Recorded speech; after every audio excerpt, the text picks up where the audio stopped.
Xo'jaybog‘ ota ziyoratgohi Dehqonobod tumanining Qoradahna qishlog'i hududida Xo'jay Ippakkonsoy daralari yaqinida joylashgan.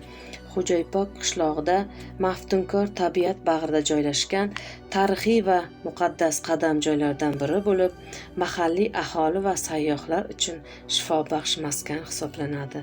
Bu yerda qadimiy daraxtlar, musaffo buloq va Xo'jaybog‘ ota maqbarasi joylashgan. Ziyoratgoh tabiati va tarixiy manbalari bilan ahamiyatlidir. Ziyoratgoh 10-11 asrlarda islom dinini yoygan insonlar sharafiga nomlangan deb taxmin qilinadi. Maskan tarixiy shaxs Xo'jaybog‘ ota nomi bilan bog'liq bo'lib, uning maqbarasi va atrofidagi qadimiy chinorlar majmuini tashkil etadi. Xo'jaybog‘ ota majmuasidan shifobaxsh buloq suvi chiqadi va ushbu joy tog' darasida go'zal manzaraga ega bo'lganligi uchun ham ziyoratchilar ko'p keladi.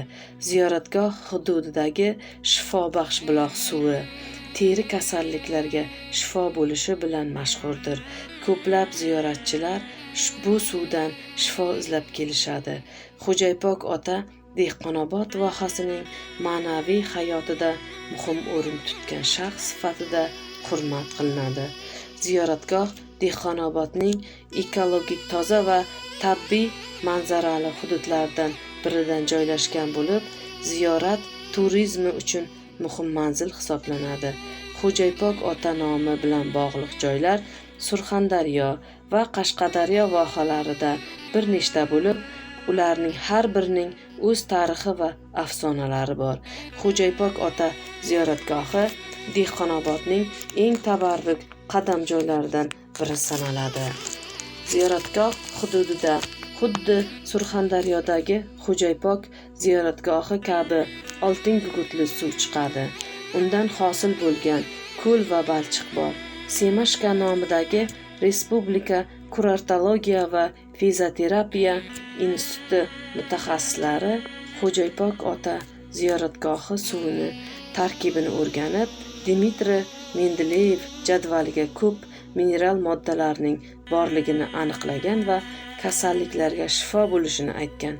Xo'jaybog‘ ota ziyoratgohi suvi shamollash bilan bog'liq kasalliklar, revmatit, bot kasalliklari, poliartrit va turli teri kasalliklari, asab tizimi, umurtqa osteoxondrozi, umurtqa grijasi, har xil nevropatologiya, surunkali xolestit, bruselyoz va boshqa kasalliklarni davolashda foydalaniladi. Xo'jaybog‘ ota suvi va balchig'i asosan iyun-iyul oylarida quyosh issig'i ta'sirida isib, bemorlarga shifo bo'lish xususiyatiga ega. Xullas, Xo'jaybog‘ ziyoratgohi ramziy bo'lsa-da, ularning nomi bilan bog'liq ziyoratgohlar tarixini keng ommaga tarqatish nafaqat viloyatda, balki respublikada turizm yo'nalishida mashhur qilish, islom ulamolari hayotini ilmiy o'rganish, risolalar, kitoblar nashr qildirish lozim bo'ladi.